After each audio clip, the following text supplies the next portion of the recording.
God, I sweat. If she hadn't been there, I would have crushed him.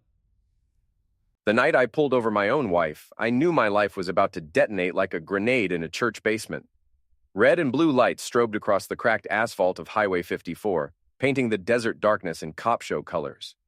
My partner Tommy, 23, eager as a puppy, still thought the badge meant something, had his hand on his holster, squinting at the silver Lexus that had blown past us doing 90 in a 45. That's the third time this week someone's treated this road like the damn Indy 500, Tommy muttered, climbing out of our cruiser. I followed, my boots crunching on gravel. A familiar cop walk automatic after 15 years on the force. But something felt wrong. The Lexus's plates were local. The sticker in the back window, one of those fancy wellness clinic logos, looked familiar in a way that made my stomach clench. Then the driver's door opened. Rosa stepped out, her dark hair catching the wind, her face pale in the headlights. My wife. My Rosa. Wearing a dress I'd never seen before, expensive looking, the kind she'd never buy for a Tuesday night grocery run. License and registration? The words came out of my mouth on autopilot, but my hands were shaking. Her eyes met mine. Fear, guilt, something else I couldn't name. Danny, I can... The passenger door opened. Carlos Mendoza slid out, all swagger and gold chains, the kind of guy who made a living in that gray zone between legitimate business and outright criminality. I'd seen his face in briefings. Illegal substance running, money laundering.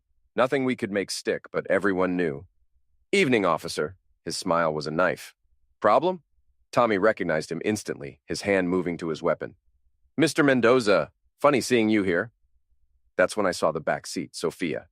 My 9-year-old daughter asleep, her head against the window, her favorite stuffed rabbit clutched to her chest. What the hell is going on? I kept my voice level, but inside I was screaming. Rosa opened her mouth, but Carlos cut her off. Your wife was kind enough to give me a ride. My car broke down. You know how it is. Lies. All lies. I could smell them like gasoline. Get out of the car, both of you. Hands where I can see them. Carlos's smile widened. You really want to do this here, Officer Briggs? In front of your little girl? My hand went to my service weapon.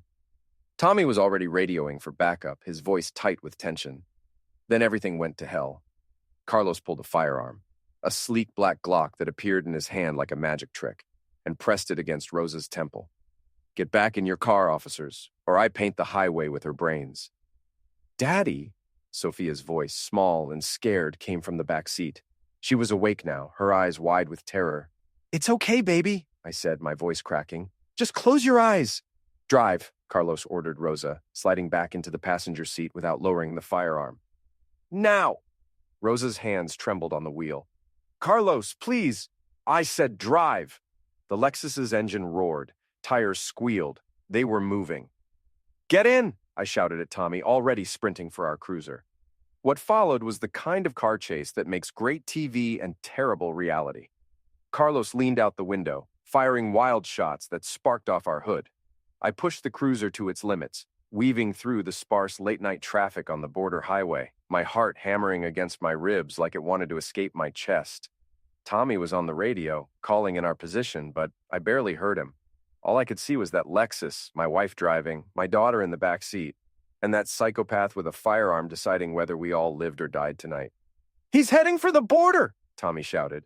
Carlos fired again, our windshield spiderwebbed. I moved suddenly the wheel, nearly losing control, and that's when he shot out our front tire.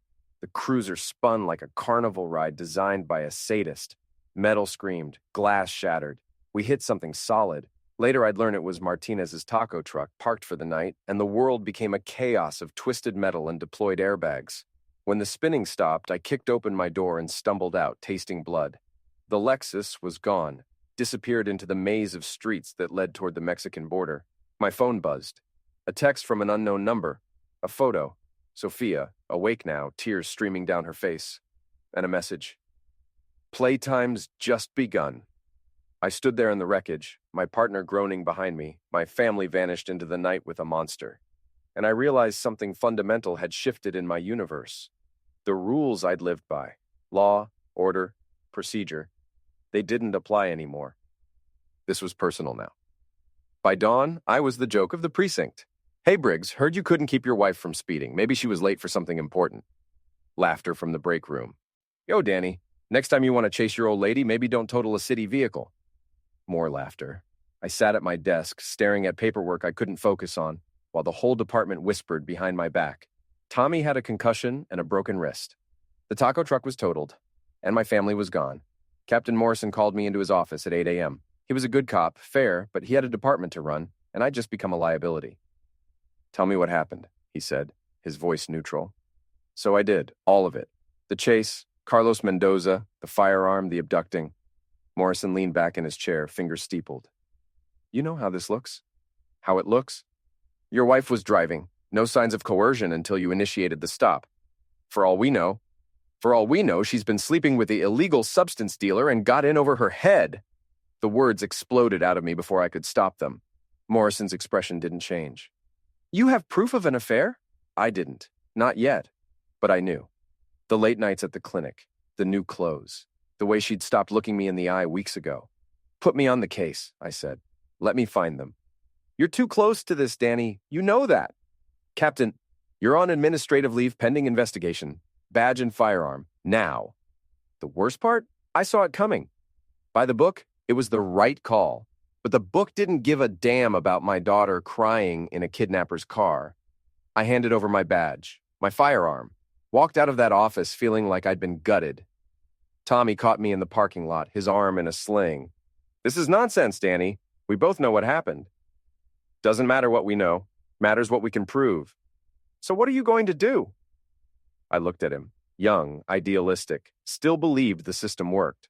Something stupid, probably. I drove to Rose's clinic, a sleek building in the nice part of town that we definitely couldn't afford on my salary. The receptionist, Ashley, I'd met her at the Christmas party, looked uncomfortable when I walked in. Is Rosa here? Mr. Briggs, she didn't come in today. We've been trying to call her. When did you last see her? Ashley glanced around nervously. Yesterday afternoon. She left early, said she had a family emergency. Family emergency. Right. Did she seem upset? Scared? I don't think I should. My daughter is missing, Ashley. My wife is gone. If you know something, anything, now's the time. She bit her lip. There was a man. He's been coming by the last few weeks. Dark hair, expensive suits. They go to lunch together. Rosa said he was a potential investor, but what?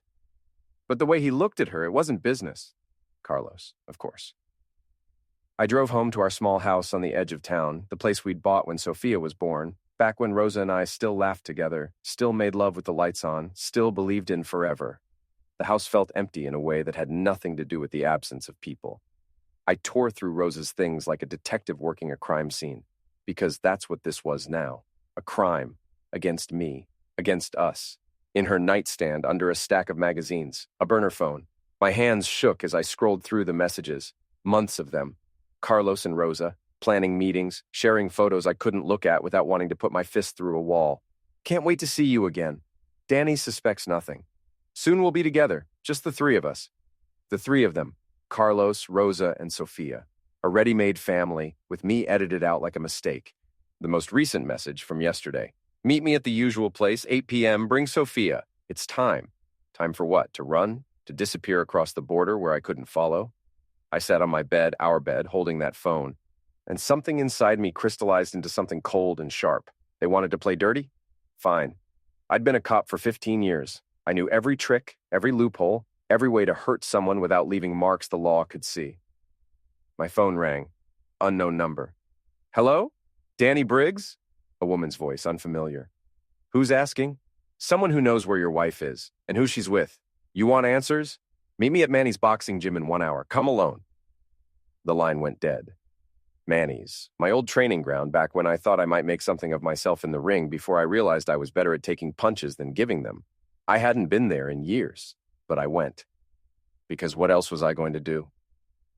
Manny's boxing gym occupied a converted warehouse on the wrong side of the tracks.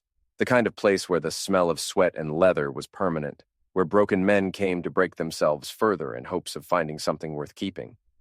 Manny himself was at the heavy bag, still built like a tank at 65, his fists wrapped in tape, yellowed with age and sweat.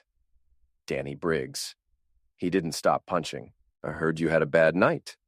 News travels fast. Always does when a cop's personal life explodes in public. He finally turned to face me. You hear about the woman? What woman? The one who called you. She's in my office. Says she has information about your wife. I found her sitting in Manny's cluttered office, a woman in her 40s with hard eyes and a scar running down her left cheek. She looked like she'd seen things that would make my current nightmare look like a Disney movie. Mr. Briggs, I'm Gloria. I used to work for Carlos Mendoza. Used to? Until I got smart and got out, but I still hear things, and what I'm hearing is that your wife got in way over her head. Tell me something I don't know. Gloria lit a cigarette, ignoring Manny's no-smoking policy. 6 months ago, Carlos started laundering money through your wife's clinic. Small amounts at first. She probably didn't even notice. Then bigger sums. By the time she figured out what was happening, she was already complicit. My stomach dropped. She knew? Eventually. Carlos has this way of making you feel special, chosen. He seduced her, got her hooked on the lifestyle, then showed her the receipts. Told her if she tried to leave, he'd make sure she went down for money laundering. Her clinic, her reputation, her freedom, all gone. So she stayed. She stayed, but recently she tried to break it off. Told Carlos she wanted out, that she was going to confess everything to you. When? 2 weeks ago. That's when Carlos decided she was a liability. He's been planning to take her and your daughter across the border, disappear them into Mexico where you can't touch him. Why are you telling me this? Gloria's eyes hardened. Because Carlos Mendoza is a disease. He destroys everything he touches, and I'm tired of watching him win. She handed me a piece of paper with an address. He's got a safe house in the industrial district. That's where he takes people when he wants them to disappear. If your family's anywhere, they're there. I looked at the address. You know I can't go to the police with this.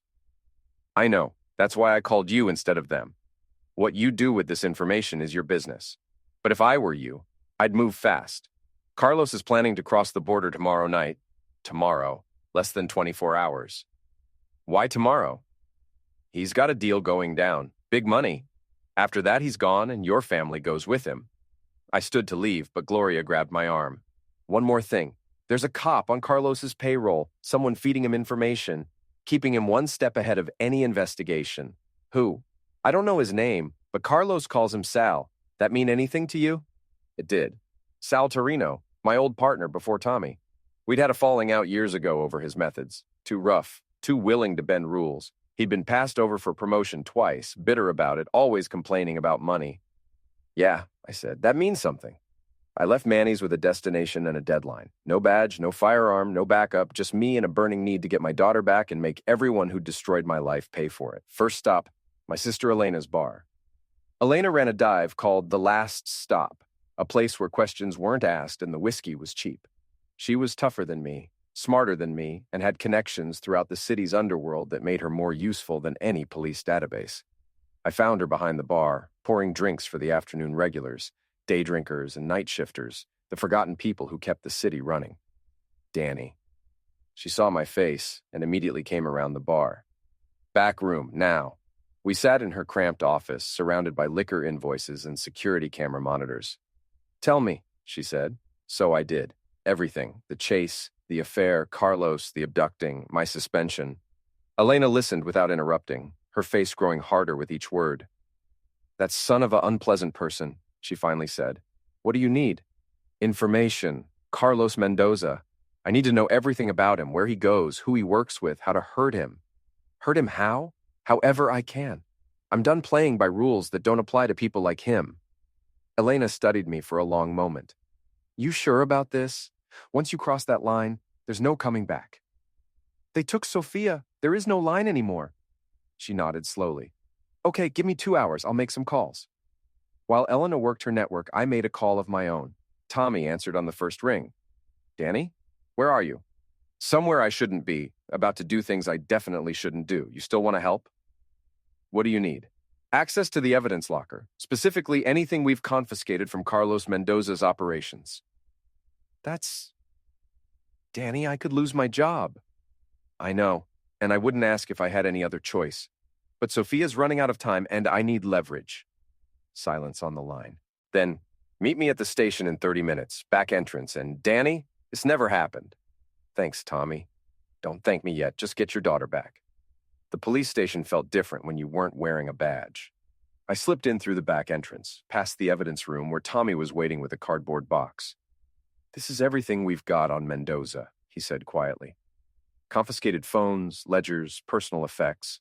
Nothing we could use in court, but maybe you'll find something useful. I rifled through the box.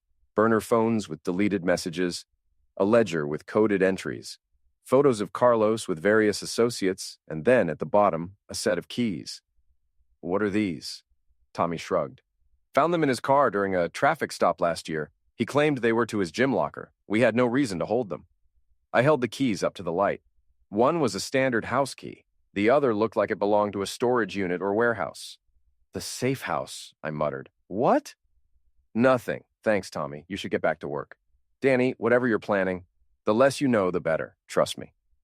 I left before he could argue, the keys heavy in my pocket like stolen ammunition. Back at Elena's bar, she had information.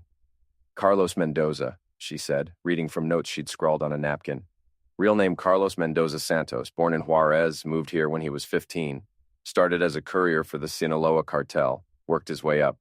Now he runs his own operation, small time compared to the big players, but profitable. Illegal substances mostly, some firearms, money laundering through legitimate businesses, like wellness clinics. He's got 3 known properties in the city. The safe house Gloria told you about, a condo downtown, and a warehouse near the port. What about weaknesses? Elena's smile was sharp. He's got a temper, hates being disrespected, and he's paranoid about his reputation, cares more about looking powerful than actually being powerful.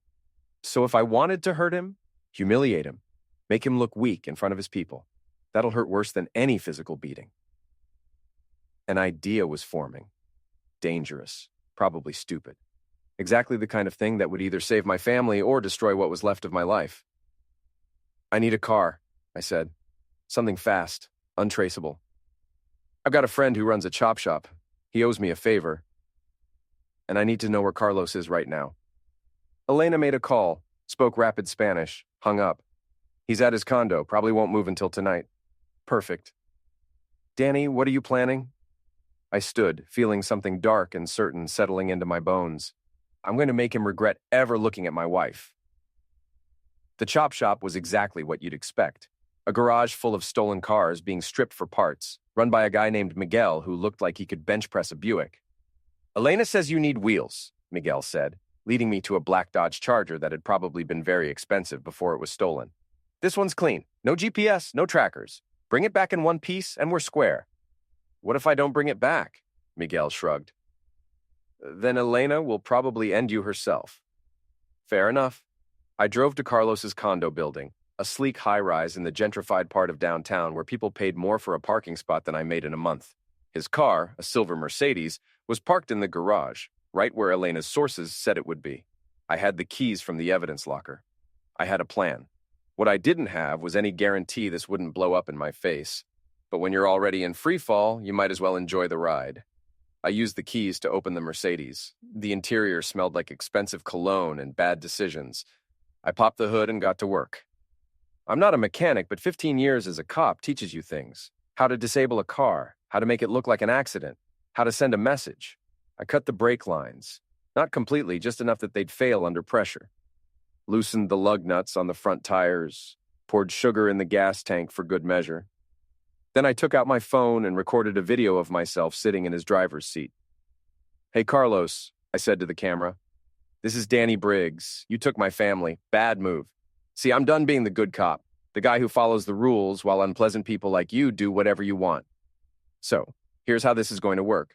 You're going to let Rosa and Sophia go. You're going to disappear. And if you don't, I'm going to make your life a living hell, starting now. I sent the video to every burner phone number I'd found in Rosa's phone, hoping one of them was Carlos's. Then I waited. 20 minutes later, Carlos came storming into the garage, 2 of his thugs flanking him. He saw me leaning against his Mercedes, arms crossed, smiling. You've got balls, cop, Carlos said. Stupid, but balls. I prefer to think of it as motivated. You think you can threaten me? In my own building? I'm not threatening you, Carlos. I'm promising you. Let my family go, or I will dismantle your entire operation piece by piece. One of the thugs moved toward me. but Carlos held up a hand. "You're suspended, Briggs. No badge, no authority. You're nothing." "That's where you're wrong. When I had a badge, I had to follow rules. Now?" I shrugged. "Now I can do whatever I want." Carlos's smile was cold. "You really want to play this game?" "I really do." "Fine. But when you lose, and you will lose, I'm going to make you watch while I take everything you love across the border. Your wife already belongs to me. Your daughter will learn to call me daddy. And you'll spend the rest of your life knowing you failed them." He climbed into his Mercedes, turned the key. The engine sputtered, coughed, died. "What the hell?" I pushed off from the car. "Oh, did I forget to mention? Your ride's out of commission. Might want to call a mechanic, or better yet, call a cab. I hear they're very reliable." Carlos's face went purple with rage. He lunged at me, but I was already moving. Years of boxing training kicking in. I sidestepped, let his momentum carry him past me, then delivered a sharp jab to his kidney that dropped him to his knees. The thugs rushed me. I took a punch to the jaw that made my vision swim, but I got in a few good hits of my own. A knee to one guy's groin, an elbow to the other's nose, red liquid and cursing and the echo of violence in a concrete garage. I didn't win. 2 against 1. I was going to lose eventually. But I made them work for it, and when they finally had me pinned against a car, bleeding and breathless, I was smiling. "This isn't over," I told Carlos, who was back on his feet looking murderous. "You're right," he said. "It's just beginning." He pulled out his phone, made a call. "Yeah, it's me. The cop's making moves. Accelerate the timeline. We cross tonight." "Tonight." "Not tomorrow." I'd pushed him into acting faster. Maybe not my smartest play. They beat me some more. Professional, efficient, the kind of beating that hurts like hell but doesn't put you in the hospital. Then threw me out of the garage like trash. I lay on the sidewalk tasting blood, watching the sky spin overhead, and thought, well, that could have gone better. My phone buzzed. A text from an unknown number, a photo, Sophia, tied to a chair in what looked like a warehouse. She was crying, and below the photo, "Last chance, cop, walk away or she dies." I pulled myself to my feet, every muscle screaming, and limped back to the charger. Walking away wasn't an option. It never had been.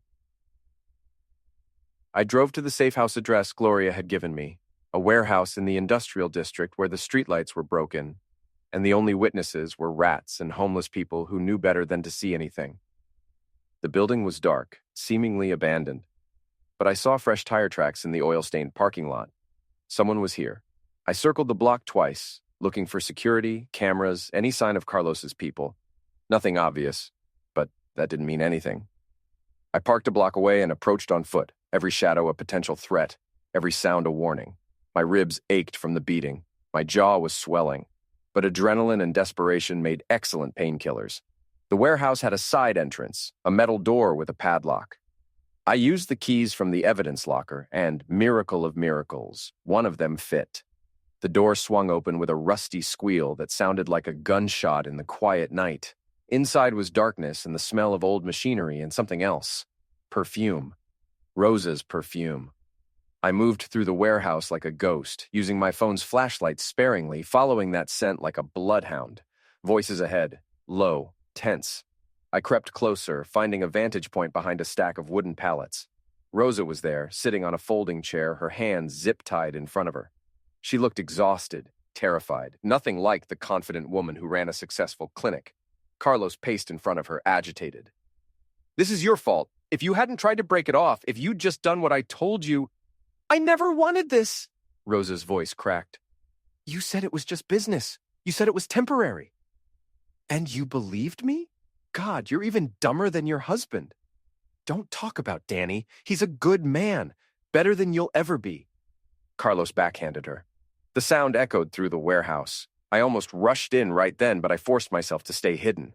I needed to see the whole picture, understand the situation before I acted. "Where's the girl?" Carlos asked someone I couldn't see. "In the back room, sleeping." "Good. We move in 2 hours. Get the van ready." 2 hours. I had 2 hours to figure out how to save them both. I backed away slowly, carefully, until I was outside again. Then I ran to the charger and made a call. "Tommy, I need you." "Danny, it's 3 a.m. They're moving Sophia tonight. I found them, but I can't do this alone." Silence. Then, "Where?" I gave him the address. "Don't call it in. Not yet. There's a dirty cop feeding Carlos information." We can't trust anyone else. On my way. Next, I called Elena. I need backup. The kind that doesn't carry badges. How many? As many as you can get, armed if possible. And Elena, tell them this might get ugly. Ugly is what my friends specialize in. We'll be there in 30 minutes. I spent those 30 minutes planning. The warehouse had 3 entrances, multiple rooms, too many places for things to go wrong. But I had surprise on my side, and desperation, and a willingness to do whatever it took. Tommy arrived first, looking scared but determined. What's the plan? We go in quiet, find Sophia, get her out. Then we deal with Carlos. Deal with him how? However we have to.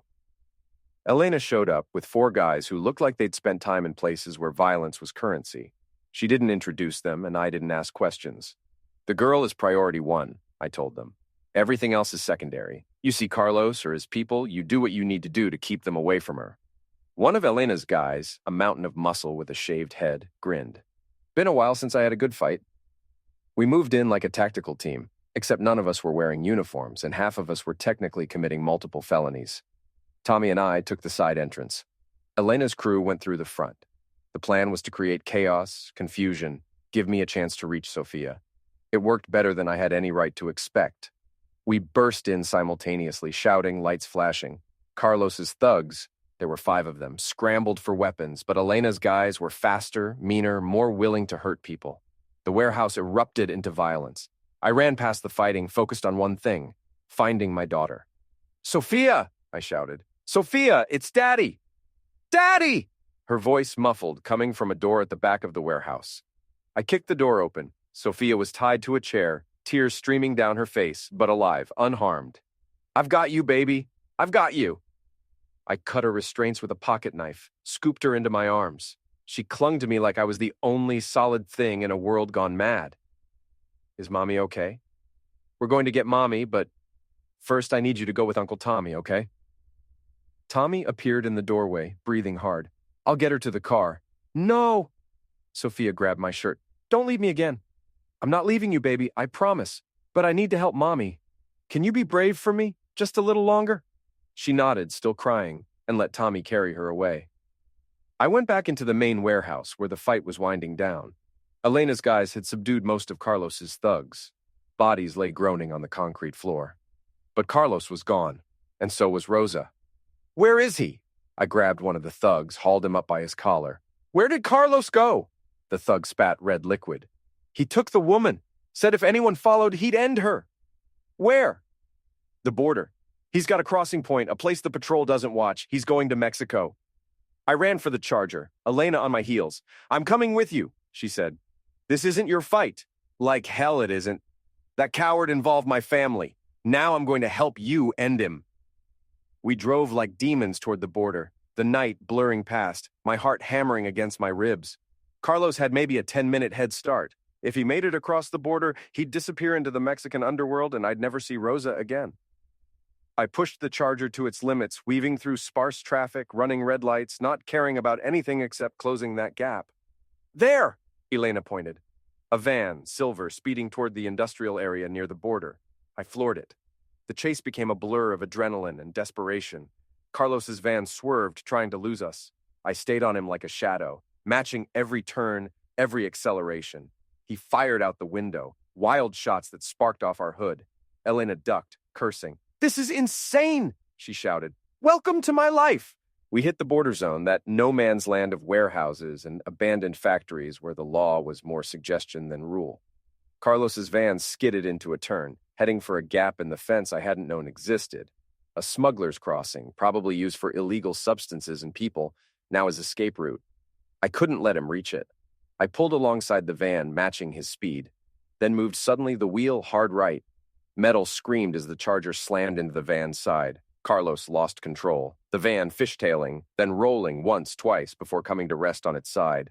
I stopped the Charger, jumped out, ran to the wreckage. The van's back doors had popped open. Rosa crawled out, bleeding from a cut on her forehead, but alive. "Danny, stay down!" Carlos emerged from the driver's side, firearm in hand, his face a mask of rage and blood. "You just don't quit, do you?" he snarled. "Not when it comes to my family." He aimed the firearm at me. She was never yours. She chose me. Did she? Or did you manipulate her, trap her, force her into a situation where she had no choice? Does it matter? She's mine now. No, Rosa said, standing on shaky legs. I'm not. I was stupid, Danny. I was weak and stupid, and I let him seduce me with promises of a better life. But I never stopped loving you, and I never wanted this. Shut up! Carlos swung the firearm toward her. I moved without thinking, years of training taking over. I closed the distance between us, grabbed his wrist, twisted. The firearm fired, the bullet going wild into the night sky. We went down in a tangle of limbs and fury. He was younger, faster, but I was angrier, more desperate. I landed punches that felt like they were coming from somewhere deep and primal, a place beyond civilization, beyond law. He got in hits, too, my ribs, my face, my kidneys. Pain exploded through me, but I didn't stop. I couldn't stop. I pinned him down, my forearm across his throat, pressing hard enough to make him gasp.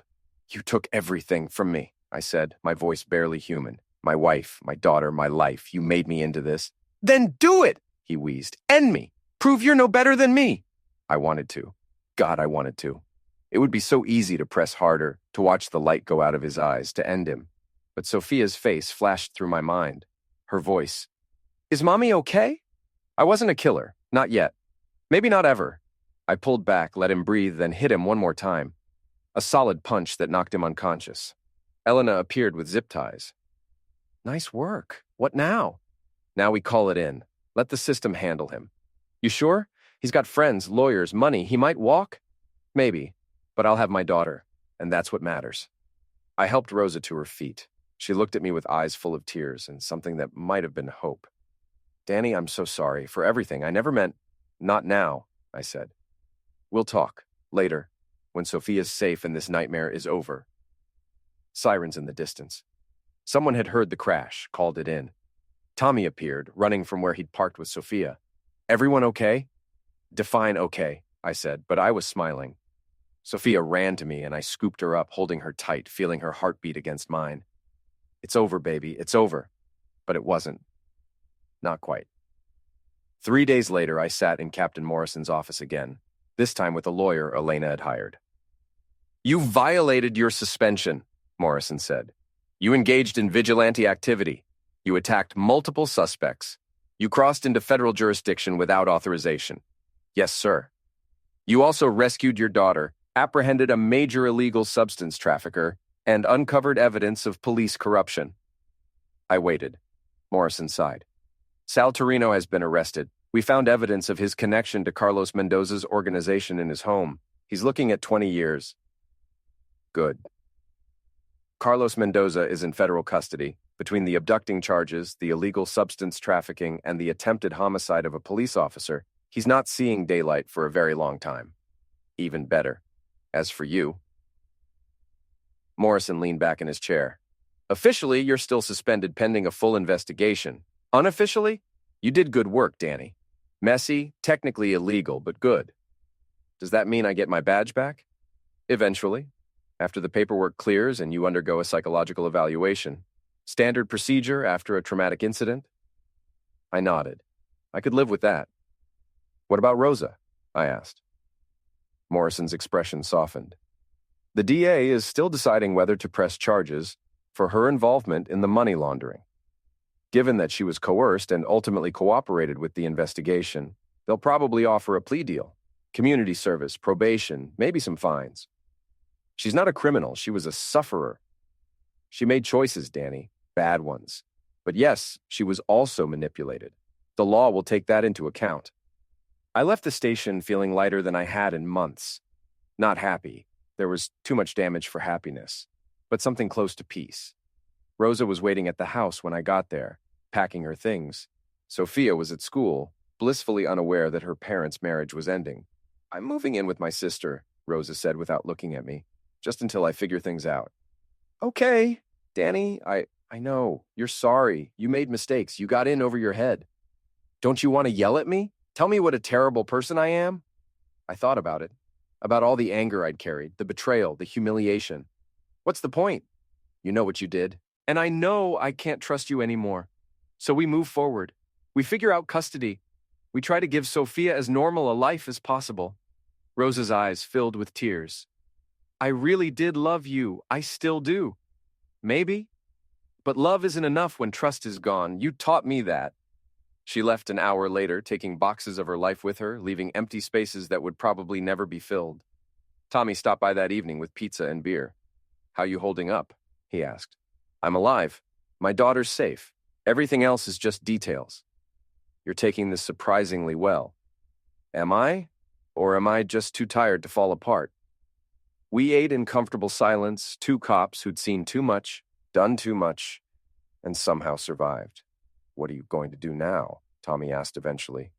Get my badge back. Be a better father. Maybe learn to trust people again, though that one might take a while. And Rosa made her choices. Now she gets to live with them. My phone buzzed. A text from Elena. Heard you're getting your badge back? Drinks at my place to celebrate? Rain check, I typed back. Need to pick up Sophia from school. Being a single father was going to be an adjustment. But after everything we'd been through, it felt like the easiest challenge I'd face. 6 months later, I stood in Captain Morrison's office again, this time to receive my badge and firearm. Welcome back, Detective Briggs, he said, emphasizing my new rank. Don't make me regret this. I'll try not to, sir. The promotion was unexpected. Apparently stopping a major illegal substance operation and exposing police corruption looked good on a resume, even if the methods were questionable. Tommy was waiting outside, grinning. Detective Briggs has a nice ring to it. Don't let it go to your head. You're still driving. Life had found a new rhythm. Sophia spent weekdays with me, weekends with Rosa. The arrangement wasn't perfect, but it worked. Rosa had pleaded guilty to minor charges and received probation. Her clinic was under new management, and she was working as a consultant, rebuilding her reputation one client at a time. We were civil to each other for Sophia's sake. Maybe one day we'd even be friends. But the marriage was over, buried under the weight of betrayal and violence. I'd started seeing a therapist, Morrison's requirement, but actually helpful. Turned out chasing illegal substance dealers and beating up criminals took a psychological toll. Who knew? Carlos Mendoza was in a federal supermax, serving consecutive life sentences. I didn't think about him much anymore. He was a problem solved, a threat neutralized, a chapter closed. Sal Torino had taken a plea deal, trading information for a reduced sentence. He'd be out in 10 years, but his career was over, his reputation destroyed. Sometimes revenge didn't require violence. Sometimes it just required patience and letting the system do its job.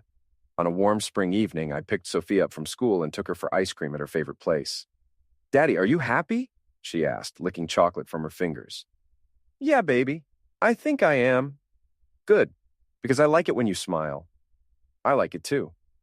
We walked home as the sun set, painting the sky in shades of orange and pink, and I realized something fundamental had shifted. The anger was gone. The need for revenge had burned itself out. What remained was simpler. A man, his daughter, and a life rebuilt from ruins. Not perfect, not even close, but mine. And that was enough. The call came on a Tuesday. Detective Briggs, this is Agent Martinez with the FBI. We need to talk about Carlos Mendoza. My stomach dropped. What about him? He's been making calls from prison. We've intercepted communications that suggest he's ordering a hit on you. Of course he is. We're taking this seriously, Detective. We can offer protection, safe house, relocation if necessary. No. Detective, I'm not running. Not from him, not from anyone. I hung up and sat in my car, thinking. Carlos was in prison, but his organization still existed. Money could buy loyalty, even behind bars. And if he wanted me dead, he'd eventually find someone willing to do it. Unless I ended this permanently. I made a call to Gloria, the woman who'd first given me information about Carlos. I need a favor, I said when she answered. What kind of favor? The kind that makes sure Carlos Mendoza never threatens my family again. Silence. Then, that's a big ask, Detective. I know, but you said you were tired of watching him win. Here's your chance to make sure he loses, permanently. What do you need? Access to someone inside the prison. Someone who owes you a favor. That's asking me to be an accessory to homicide. I'm not going to end him. I'm just going to make sure he understands that if anything happens to me or my family, his organization burns to the ground. Every safe house, every stash, every connection. I'll expose it all. You'd need evidence for that. I have evidence. 6 months worth. Names, dates, locations. Everything I gathered while I was hunting him. I've been holding on to it, insurance policy. Now I'm going to use it. Gloria was quiet for a long moment. You've changed, Detective. Yeah, turns out betrayal and violence do that to a person. I'll make some calls. But Danny, be careful. Men like Carlos don't respond well to threats. Good, I'm counting on it. 2 days later, I received a message. Meeting arranged, tomorrow, 2 p.m., prison visiting room. I went alone, wearing my detective's badge, carrying a thick folder of documents. Carlos looked thinner, harder, his eyes flat and dangerous. Prison hadn't broken him. If anything, it had concentrated his malice into something purer, more focused. Detective Briggs, he said, sitting across from me in the visiting room. To what do I owe this pleasure? I heard you've been making plans, involving me and my family. His smile was cold. I don't know what you're talking about. Sure you don't. So let me be clear. If anything happens to me, my daughter, my ex-wife, or anyone I care about, this folder gets delivered to every federal agency, every news outlet, and every rival cartel in Mexico. I slid the folder across the table. He opened it, his expression unchanging as he flipped through pages of evidence. This is everything, I continued. Every operation, every connection, every dirty secret your organization has. Enough to dismantle what's left of your empire and put everyone you've ever worked with in prison. You're bluffing. Am I? You want to test that theory? Because I've got nothing to lose, Carlos. You already took everything that mattered. Now all I have left is the satisfaction of making sure you lose, too. He studied me with those flat, dangerous eyes. You've become quite ruthless, Detective. I learned from the best. If I agree to leave you alone, what happens to this evidence? It stays locked away. Insurance. As long as you're in here and my family's safe, it never sees the light of day. And if I refuse, then we both lose. But at least I'll have the satisfaction of taking you down with me. Carlos leaned back, a slow smile spreading across his face. You know what? I respect that. Most cops, they play by the rules even when the rules screw them. But you learned to play the game. Do we have a deal? He nodded slowly. We have a deal. Your family stays safe. My organization stays intact. Mutually assured destruction. Very Cold War of you, Detective. I'm a student of history. I left the prison feeling like I'd made a deal with the devil. But the devil was in a cage, and I held the key to keeping him there. Sometimes justice wasn't about right and wrong. Sometimes it was about survival and making sure the people you loved stayed safe. 3 years later, Sophia was 12 now, smart and resilient with her mother's beauty, and, I like to think, my sense of justice. She wanted to be a lawyer, to help people who couldn't help themselves. I couldn't have been prouder. Rosa and I had reached a comfortable détente.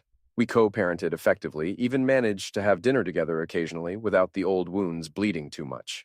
She'd rebuilt her life, started a new clinic with better safeguards, better partners. She was dating someone, an accountant, boring and safe, exactly what she needed. I'd been promoted to lieutenant, running my own team, mentoring younger detectives the way I wished someone had mentored me. Tommy was one of my best investigators now. No longer the eager rookie, but a solid cop with good instincts. Elena's bar was thriving. She'd expanded, opened a second location, hired the guys who'd helped me rescue Sophia as security. Turned out ex-criminals made excellent bouncers. And me? I was different. Harder in some ways, softer in others. The betrayal had changed me, carved away the naive parts and left something more resilient. I still carried the folder of evidence, updated regularly, insurance against a threat that hadn't materialized in 3 years. Carlos kept his word. I kept mine. Sometimes I wondered if that made me as bad as him, using leverage, threatening destruction, operating in moral gray zones. But then, I'd pick up Sophia from school, listen to her talk about her day, see her smile, and I'd know, whatever I'd become, whatever lines I'd crossed, it was worth it. She was safe. That's all that mattered. On a quiet Sunday afternoon, Sophia and I were throwing a football in the park when my phone rang. Unknown number. Detective Briggs. Detective, this is Warden Phillips at the federal prison. I'm calling to inform you that Carlos Mendoza died this morning. Heart attack. Natural causes. I stopped mid-throw, the football falling from my hands. You're sure? Medical examiner confirmed it. No signs of foul play, just his time. Thank you for letting me know. I hung up and stood there in the sunshine, feeling something loosen in my chest, a tension I'd carried for 3 years finally releasing. Daddy, you okay? Sophia asked. Yeah, baby, I'm okay, better than okay. Want to get ice cream? Absolutely. We walked to the ice cream shop, and I realized it was finally over. The last thread connecting me to that nightmare had been cut. Carlos was gone. The threat was gone. The fear was gone. What remained was this: a beautiful spring day, my daughter's hand in mine, and a future unburdened by the past. I ordered chocolate. Sophia got strawberry. We sat on a bench and watched the world go by, and for the first time in years, I felt truly free. Daddy? Yeah, baby? I'm glad you're my dad. I'm glad you're my daughter. She smiled, ice cream on her chin, and in that moment, everything, the betrayal, the violence, the pain, the rage, all of it felt like it belonged to someone else's story. This was my story now. This moment, this peace. And it was enough. More than enough. It was everything.